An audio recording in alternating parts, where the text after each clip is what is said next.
சில பேர் பின்னாடி இறந்து போயிருப்பாங்க, அது நமக்கு தகவல் வரல. ஆனா அது ஒரு 50 பேர் இறந்து போயிருப்பாங்க. உடனடியாக இறந்ததை விட பேரு 38 பேர் இறந்தார்கள். மாலை காண்கிற பள்ளி வாசல்ல ஜும்மாவுல வெள்ளிக்கிழமை பச்சை குண்டு வெடிப்புல இறந்து போறாங்க. அதுல கூட எந்த நாள்ல வைக்கிறான் தெரியுமா? இந்த சபை பராத்துமாங்கல்ல, பராத் இரவு மார்க்கத்தில் இல்ல, அதை கொண்டாடுவதற்காக வேண்டி அந்த நோன்பு வைத்துக் கொண்டு, பராத் இரவு நோன்பு வைத்துக் கொண்டு, முதல் நாள் வியாழக்கிழமை பராத் இரவு நோன்பு வைத்துக் கொண்டு, வெள்ளிக்கிழமை எல்லாம் நோம்பாளிகளா இருக்கிறாங்க, மார்க்கத்தில் இல்லாத நோன்பு தான் அது. அந்த பள்ளியில கொண்டு வைத்து நோன்பு வைத்துக் கொண்டிருந்த, தொழுது கொண்டிருந்த அந்த மக்களுக்கு எதிராக குண்டை வைக்கிறான். இது யார் வச்சா? இவ்வளவு முஸ்லிம்கள் சம்பந்தப்பட்ட ஒரு பள்ளி வாசல்ல வைத்திருக்கிறார். நாக்கூசாம எல்லா பையனும் சொன்னா முஸ்லீம் குண்டு வச்சுட்டான். ஏன்னா கொஞ்சமாவது ஒரு சென்ஸ் உங்களுக்கு அறிவு வேணாம். பள்ளி வாசல்ல புனித தலத்துல வெள்ளிக்கிழமையில குண்டை வைக்கிறான், அதை எப்படி ஒரு முஸ்லீம் வைப்பான்? அதை கூட உங்களுக்கு சொல்ல முடியுதாடா? பேப்பர்காரன் போட முடியல, எவ்வளவு நிறுத்தம் இருக்கானு அதையும் நம்ம மேல போட்டானுவோம். சரி போட்டீங்கள, வச்சவன் யார் சொல்லுப்ப? குடிச்சீங்கள, நிரூபிச்சியா? ஆதாரத்தை எடுத்தியா? மெட்டீரியல் எங்க வாங்கிச்சு கண்டுபிடிச்சியா? அது கிடையாது. 2006 அதே மாதிரி 11/7/2006 மும்பையில் ரயில் நிலையத்தில் குண்டு வெடிக்கிறது. 180 பேர் சாவுறான் ரயில் நிலையத்தில்.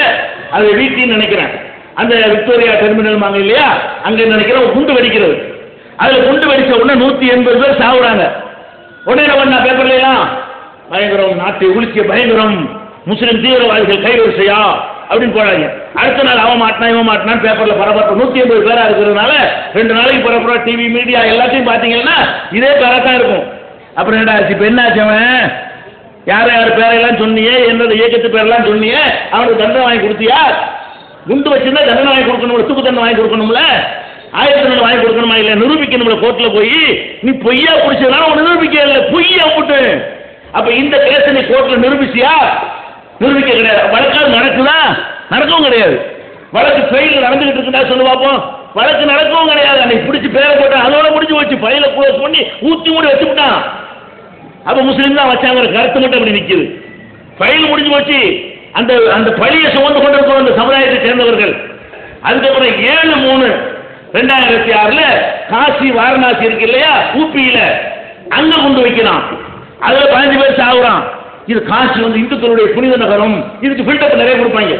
அதுக்கு பள்ளிவாசல் கொடுக்கல. அதுல காசி என்ன செய்வான்? காசிக்கு மட்டும் இந்துக்களுடைய புனித நகரம் என்ற காரணத்தினால் அது வேண்டுமென்று திட்டமிட்டு இந்துக்களை அச்சுறுத்துவதற்காக, இந்து மதத்துக்கு மிரட்டுவதற்காக, பாபர் மசூதிக்கு பதிலடி கொடுப்பதற்காக வேண்டி காசியில கொண்டு வச்சுட்டாங்க. காசிங்கிறது எவ்வளவு புனிதமான இடம் தெரியுமா? அப்படின்னு காசிக்கு பில்டப் கொடுத்த மாதிரி பள்ளிவாசலுக்கு பில்டப் கொடுத்தியா? முஸ்லீம்களுடைய பள்ளிவாசலா இருக்கிற காரணத்தினால் அது அத்வானி தான் வைத்திருப்பார் என்று சொன்னியா? வாஜ்பாய் தான் வச்சிருக்காருன்னு சொன்னியா? உமார் காந்தி வச்சிருப்பான்னு சொன்னியா? அப்ப பள்ளிவாசலா இருந்தாலும் எங்களுக்கு தான் பில்டப் கொடுப்பீங்க, கோயிலா இருந்தாலும் உங்களுடைய புனித தலமா இருந்தாலும் எங்களுக்கு தானே கொடுப்பீங்க. சரி, காசியில சொன்னியா இல்லையா? காசி எவ்வளவு புனிதமான இடம். அப்படி ஒரு இடத்துல ஒருத்தன் குண்டு வச்சுட்டு போயிருந்தான்னா நீ எவ்வளவு கேர்ஃபுல்லா அந்த வழக்கை விசாரிச்சிருக்கனு, விசாரிச்சு சம்பந்தப்பட்டவனுக்கு தண்டனை வாங்கி தந்திருக்கேன்னு விசாரிச்சியா? வழக்கு நடத்தினியா? தண்டனை வாங்கி கொடுத்தியா? இன்னைக்கு வரைக்கும் இல்ல. இப்ப என்னடா எதுக்குடா போராட்டம் வச்சிருக்கீங்க? உங்களுக்கு அதிகாரம், சம்பளம், வெக்கமா இல்லை உங்களுக்கு? எவ்வளவு நாட்டில் குண்டு அவன் பாட்டு போட்டு தள்ளிக்கிட்டே இருக்கிறான். எவன் செஞ்சாலும் உனக்கு கண்டுபிடிக்க வக்கு இல்லை. உடனே எங்க மேல பழைய போட்டு பையில மூடுறீங்க. இதை கண்டுபிடிக்கலன்னா நீ எதுக்கு இந்த வேலையை பாக்குற? எந்த காவல்துறையா இருந்தாலும் என்னுடைய கேள்வி இதுதான். அடுத்து என்ன பண்றான்? சரி, காசிக்கு பில்டப் கொடுத்தீங்கல்ல, அதே 2006 அஜ்மீர் தர்காவில் கொண்டு வைக்கிறாங்க. அது யாரா இருக்கு? உடனே அதுக்கு என்ன பண்ணாங்க தெரியுமா? இந்த வஹாபி வச்சுக்கிட்டாங்க. இந்த தர்காவெல்லாம் கூடாதுன்னு ஒரு கூட்டம் இருக்கிறாங்க. அவங்க உடனே என்ன பண்ணிட்டாங்க? அஜ்மீர் தர்காவில் வச்சுக்கிட்டாங்க. தர்கா கூடாதுன்னு போய் குண்டு வைக்கிறக்க வேணாங்கிறோம். எங்க மக்களுக்கு போதனை செஞ்சு அவங்களா திருந்தி அருந்து வருகிற அளவுக்கு பிரச்சாரம் செய்யறமே தவிர போய் இடிச்சுக்கிட்டா இருக்கிறோம் வஹாபின்னு சொன்னான். அதை கண்டுபிடிக்க முடியல. அடுத்து என்னாச்சு? 2007 எடுத்துக்கிட்டீங்கன்னா 25/8/2007 ஹைதராபாத், ஆந்திராவுடைய தலைநகரம் ஹைதராபாத் இருக்கு இல்லையா, அங்க ஒரு பூங்காவுல குண்டு வெடிக்கிறது.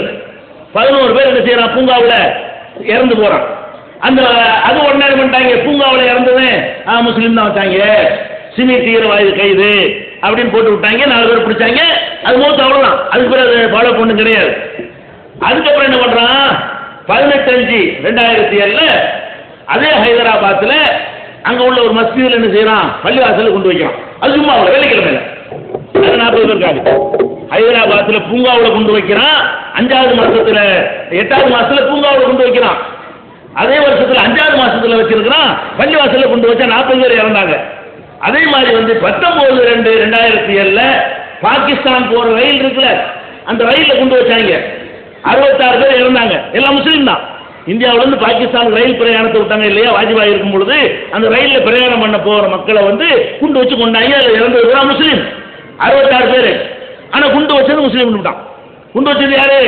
முஸ்லீம் தான் கொண்டு வச்சான். வச்சான்ல, அது நிரூபிச்சியா? குண்டு வச்ச தண்டனை வாங்கி கொடுத்தியா? அந்த கேஸ் நடக்குதா? அதுக்கு ஒரு ஆதாரத்தை வெளியிட்டியா? ஒண்ணுமே கிடையாது. இது 2007. இப்ப நடப்பு 2008 நடப்புவாங்க. இந்த 2008 மட்டும் எவ்வளவு நடந்திருக்குன்னு பாருங்களேன். 29/9/2008 மாலை கான், நான் ஏற்கனவே சொன்னேன்ல, மாலை கான்கிற அந்த முஸ்லீம் ஊர்ல நோன்பு வைத்திருந்த மக்கள் மீது பள்ளிவாசல வச்சு குண்டு வச்சான்னு சொன்ன 38 பேர் இறந்தாங்களே, அதே மாலை கான்கிற ஊர்ல 2வது குண்டு வைக்கிறான். இது வைக்கிறான் 29/9. இதான ஒரு மேட்ரு.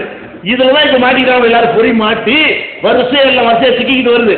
29/9 அந்த டீட்டெயில் நான் பின்னாடி சொல்றேன். 29/9/2008 மாலை காண்கிற ஊர்ல அந்த சிமிங்கிறாங்க இல்ல, அவங்களுக்கு ஒரு ஆபீஸ் இருக்கிறது, சும்மா சின்ன ஒரு ரூம் இருக்கிறது, அதுல கொண்டு வைக்கிறாங்க. அதுல குண்டு வச்சு 6 பேர் இறந்து போறாங்க. அந்த சிமி ஆபீஸ்ல குண்டு வச்சு 6 பேர் இறந்து போறாங்க. ஒரு இயக்கத்தினுடைய ஆபீஸ், தடை செய்யப்பட்ட ஒரு இயக்கம், அந்த இயக்கத்தை ஒரு ஆபீஸ் கூட்டி போட்டு வச்சிருக்கான். அதுல குண்டு போட்டவன அக்கம் பக்கத்தில் உள்ள ரூம்ல எல்லாம் இருப்பாங்கல்ல, அவங்க எல்லாம் காலி ஆகுறாங்க. உடனே என்ன பண்ணாங்க, இதுவும் முஸ்லீம் தீவிரவாதி தான் வச்சாங்க. இது குண்டு வைக்கிறதே சிமிங்கிறான், சிமிக்கார சிமி ஆபீஸ்ல கொண்டு வச்சுக்கிட்டான். குண்டு வச்சது யாரு? சிமி. அப்ப சிமிக்கார என்ன பண்ணிட்டான், அவன் ஆபீஸ்ல கொண்டு வச்சுக்கிட்டான்னு சொல்லி அதே முஸ்லீம் தலையில போட்டு என்ன செஞ்சான், பயங்கரமான பப்ளிஷ் பண்ணி விட்டான். இது 29/9/2008 நடக்கிறது. அதே டேட்ல, அது முக்கியமான விஷயம். என்னைக்கு இந்த மாலை காண்கிற ஊர்ல 2வது தடவையாக குண்டு வெடிக்குதோ அதே நேரத்தில் குஜராத்லையும் குண்டு வெடிக்குது. அதே நேரத்தில் இங்க வெடிக்கிற அதே நேரத்தில் குஜராத்தில் வந்து மாடேகாண்டு ஒரு பகுதி இருக்கிறது, அந்த ஊர்ல குண்டு வெடிக்கிறது. அதுல ஒரு சின்ன பையன் மட்டும் சிறுவன் தான் சாவுறான். மக்கள் இல்லாத இடமா பார்த்து குண்டு வச்சிருக்கிறாங்க, அவங்க அப்படி தேர்ந்தெடுத்தாங்கன்னு அப்புறம் சொல்ல வரும். அப்ப மாடேகாங்கிற ஊர்ல குண்டு வெடிச்சு அதே அன்னைக்கு குஜராத்ல மாடேகாங்கிற ஊர் இடத்துல என்ன செய்து ஒரே நாள்ல 2 குண்டு வெடிப்பு நடக்குது. உடனே வந்துட்டாங்க, நாட்டில் நாச வேலை பெருகி விட்டது, பாகிஸ்தான் ISI சதி, உசாமாவுடைய சதின்னு சொல்லி நினைச்சிட்டாங்க. அது ஒரு இது பண்ணி அதை பப்ளிஷ் பண்ணாங்க. அதுக்கப்புறம் என்ன ஆகுது, 25/7/2008 இப்ப சமீபத்தில் பெங்களூர்ல குண்டு வெடிப்புல நிறைய இடத்துல குண்டு வச்சா, 8 இடத்துல வச்சிருக்கோம். ஆனா இறந்த எத்தனை, 2 பேர் இறந்தாங்க. இந்த இதை முஸ்லீம்னு சொல்லி அங்க உள்ள 4 பேரை பிடிச்சி வச்சிருக்கானுவோ, எந்த ஒரு பாலமும் கிடையாது. அதுக்கப்புறம் என்ன செய்யுது, 13/5/2008 இந்த வருஷம் 5வது மாசத்துல ஜெய்ப்பூர்ல, ராஜஸ்தான் ஜெய்ப்பூர்ல குண்டு வைக்கிறாங்க. 63 பேர் காலி. அந்த குண்டு வெடிப்பை வச்சு முஸ்லீம்களை நிறைவேற்ற யாருனாங்க, ராஜஸ்தான் என்ன செய்யறான், முஸ்லீம்களை பூரா கொண்டு குவிக்கிறான், கட்டைய சூறையாடுறான். அந்த குண்டு வெடிப்பு நடந்த உடனே அவ்வளவு அநியாயம் நடக்கிறது. காங்கிரசுடைய தலைவர்களும் மத்திய அமைச்சர்களும் ராஜஸ்தானுக்குள்ள போறதுக்கு தடை விதிக்கப்படுறாங்க. போய் பார்க்கறதுக்கு போனா விடமாட்டேங்கிற ராஜஸ்தான்ல இருக்கிற பாஜக அரசு. அப்ப இந்த குண்டு வெடிப்பை காரணம் காட்டி முஸ்லீம்களை கருவறுத்தாங்க. இந்த ஜெய்ப்பூர்ல குண்டு வச்சது யாருன்னு சொன்னா, முஸ்லீம்னு சொன்னான். அதுக்கப்புறம் என்னன்னு கேட்டா 26/7